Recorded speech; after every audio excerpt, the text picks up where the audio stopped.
आज हम इस वीडियो के माध्यम से कर्मफल एवं मानव के द्वारा किसी कर्म को चुनाव करने एवं चुने हुए कर्म को करने की शक्ति के संबंध में बात करेंगे।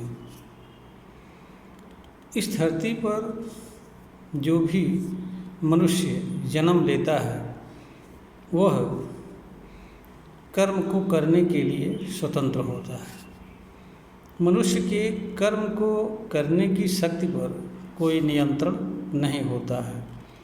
इसी तरीके से मानव के पास कर्म को चुनाव करने एवं चुने हुए कर्म को करने की शक्ति होती है। मानव की इस शक्ति पर भी किसी तरह का कोई नियंत्रण नहीं होता है।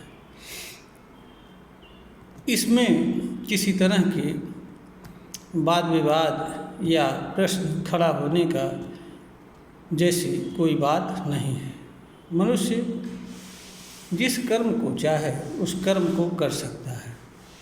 इसीलिए मनुष्य कभी कभी अज्ञानवश या किसी मजबूरीवश स्वयं के अस्तित्व को ही समाप्त करने का निर्णय ले लेता है और इस दिशा में कर्म भी करता है।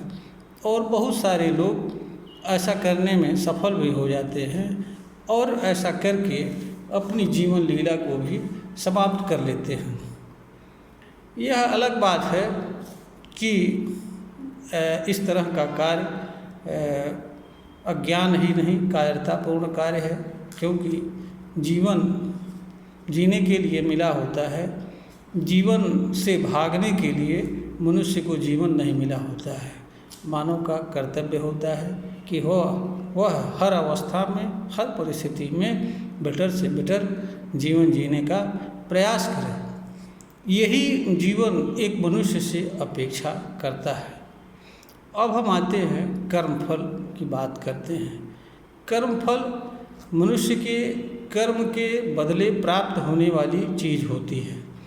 कर्मफल मानव द्वारा प्राप्त होने पर उपयोग की चीज़ होती है। हर कर्म फल का मानव के लिए अलग अलग महत्व होता है और हर कर्म का फल भी अलग अलग होता है। मानव का चाहे पूर्व जन्म का कर्म फल हो या वर्तमान जन्म के किसी कर्म का फल हो, वह मानव के किसी नए कर्म को करने में किसी तरह की बाधा व अवरोध नहीं खड़े करता है।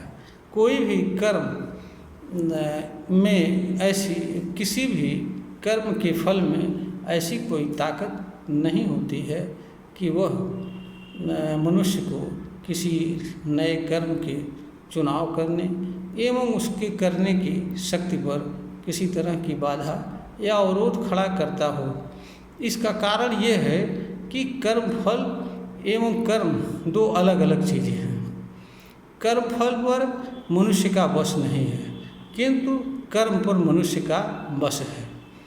कर्म फल प्राप्त करने के निमित्त मनुष्य कर्म कर सकता है, किंतु कर्म फल मिल भी सकता है और नहीं भी मिल सकता है।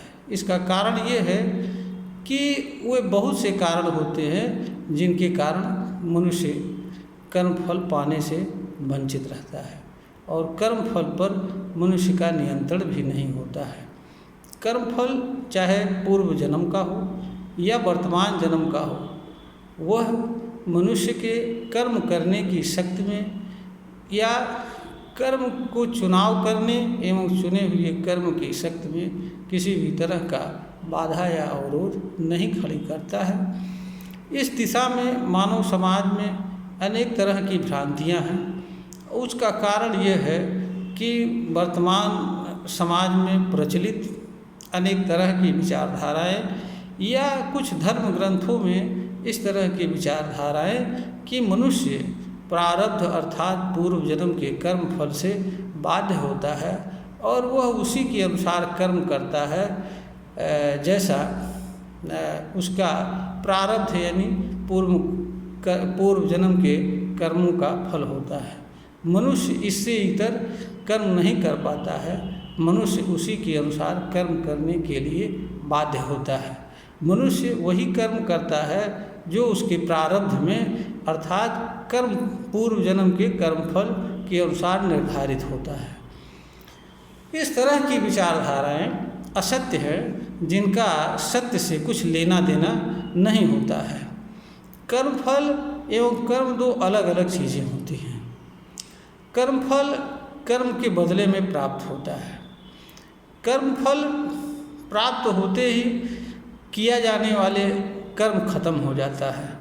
उस कर्म फल के उपरांत मनुष्य को नए कर्म की ज़रूरत पड़ती है और मनुष्य नया कर्म करने के लिए पूर्णतया स्वतंत्र होता है, या किसी कर्म को कर रहा है उसे त्याग करके उसकी जगह पर कोई दूसरा कर्म करने की क्षमता रखता है। तो मनुष्य के पास कर्म के संबंध में अपरिमित शक्ति है। मनुष्य की इस शक्ति पर कोई रोक नहीं है। वह जब चाहे जिस समय चाहे उस समय अपने कर्म में बदलाव कर सकता है, नए कर्म का चुनाव कर सकता है और नए कर्म के चुने हुए कर्म को कर सकता है। इसलिए यह कहना कि मनुष्य जो है पूर्व जन्म के कर्म फल से बंधा होता है, मनुष्य यह नितांत ही भ्रामक होता है। किसी भी कर्म फल में यह ताकत नहीं होती है कि मनुष्य को वह किसी कर्म से बांध ले। यह मनुष्य का अज्ञान होता है। इस कारण से मनुष्य ऐसा विश्वास करता है कि किसी कर्म का फल मनुष्य को बांधता है। हाँ, कर्म का फल वही बांधता है जिस कर्म फल को प्राप्त करने की मनुष्य की अत्यंत आवश्यकता होती है, उसका स्वार्थ छिपा होता है, या उसके प्राप्त करने में ही वह अपने जीवन का उद्देश्य समझता है। तो मनुष्य कर्म के फल से स्वतः कर्म करने के लिए बाध्य होता है। कर्मफल में ऐसी कोई ताकत नहीं होती है कि वह किसी कर्म को करने के लिए बाध्य कर ले, या कर्मफल से जुड़े हुए कर्म को करने के लिए मानव को विवश कर दे। मानव चाहे तो कर्मफल चाहे पूर्व जन्म का हो या वर्तमान जन्म के किसी कर्म का फल हो, कर्मफल चाहे किसी के द्वारा किए गए कर्म का फल हो या किसी किताब में लिखा हुआ या बताया गया कर्म फल हो, मनुष्य किसी कर्म के फल से जुड़े कर्म को करने के लिए तब बाध्य होता है जब वह उस कर्म फल से स्वयं को जोड़ता है, और जोड़ने के उपरांत वह उस कर्म को करने में ही अपनी भलाई समझता है। तब मनुष्य उस कर्म फल के जन्य कर्म से बाध्य होता है। अन्यथा कर्मफल चाहे पूर्व जन्म का हो या वर्तमान जन्म का हो, मनुष्य किसी भी कर्मफल से जुड़े हुए कर्म को करने के लिए बाध्य नहीं होता है। मनुष्य कर्म करने के लिए पूर्णतया स्वतंत्र होता है। कर्म पर मनुष्य के लिए एक ही बाध्यता होती है कि वह कर्म से करने के लिए बाध्य होता है, लेकिन मनुष्य कौन सा कर्म करे कौन सा कर्म न करे, इस पर निर्णय लेने और निर्णय के अनुसार कर्म करने की शक्ति रखता है। यह हर मनुष्य के पास शक्ति रहती है। मानव की इस शक्ति पर किसी तरह का कोई नियंत्रण नहीं होता है। मनुष्य का कर्म विचार के अनुसार बदलता रहता है। विचार हमेशा परिवर्तनीय होता है। तो जैसे जैसे जिस तरीके से मनुष्य के अंदर विचारों में बदलाव होता है, उसी तरह से मनुष्य में कर्म भी बदलाव करने की क्षमता होती है। मनुष्य जब चाहे उसी समय अपने कर्म में परिवर्तन कर सकता है, नए कर्म को कर सकता है। तो ये इस तरह की जो धारणाएं हैं कि मनुष्य पूर्व जन्म के कर्म फल से बंधा हुआ होता है, उसके ही अनुसार उसे कर्म करना होता है, इससे परे वह नहीं जा सकता है। इस तरह की विचारधाराएं मनुष्य की वास्तविक शक्ति से परिचित नहीं होती हैं और मनुष्य की जो शक्ति है उसके विपरीत होती हैं। इनका मनुष्य के जीवन एवं उसकी शक्ति से कुछ लेना देना नहीं होता है। ये वास्तविकता से परे होती हैं। इस तरह के मनगढ़ंत कहानियाँ होती हैं जिनका कोई तर्कसंगत आधार नहीं होता है, न कोई कारण होता है और न मानव जीवन के कल्याण व भलाई से कुछ लेना देना नहीं होता है। एक चीज़ यहाँ और भी महत्वपूर्ण बात है कि अगर मनुष्य पूर्व जन्म के कर्मफल से बंधा होता तो सारे मनुष्य अपने जीवन में कभी भी कोई नया कर्म नहीं कर पाते। वह पहले से ही एक किए हुए कर्म को, निर्धारित कर्म को करते हुए संपूर्ण जीवन को व्यतीत कर लेते। लेकिन मानव इतिहास यह बताता है कि समय और आवश्यकता के अनुसार जैसे जैसे नए नए कर्मों की आवश्यकता पड़ी, मनुष्य ने उन कर्मों को किया, नए नए कीर्तिमान स्थापित किए।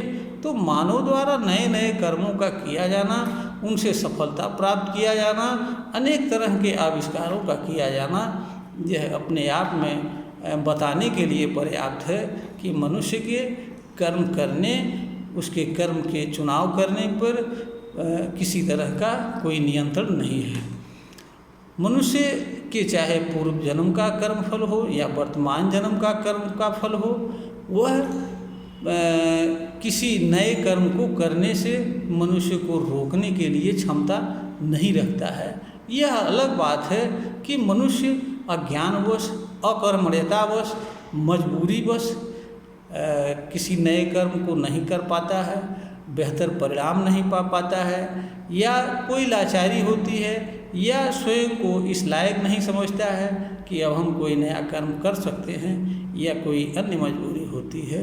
लेकिन मानव के भीतर जो छिपी शक्ति एवं प्रतिभा होती है, वह मानव को इस लायक हमेशा बनाए रखती है कि वह जब चाहे, जिस समय चाहे, अपने कर्म में बदलाव कर सकता है, नए कर्म को कर सकता है। कर्मफल चाहे पूर्व जन्म का हो, चाहे वर्तमान जन्म का हो, मानव के द्वारा किसी कर्म को करने, किसी कर्म का चुनाव करने, चुने हुए कर्म को करने में किसी तरह की बाधा व अवरोध नहीं खड़ी करती है। इस विचारधारा के विपरीत जो भी विचारधाराएं या मान्यताएं हैं, वह मनगढ़ंत हैं, सत्य से उनका कुछ लेना देना नहीं है। यह वीडियो ज्ञानवर्धन ही प्रेषित किया जा रहा है। इससे अगर सहमत हों और लगता है कि यह ज्ञानवर्धन के योग्य है, इसे लाइक करें, सब्सक्राइब करें, शेयर करें।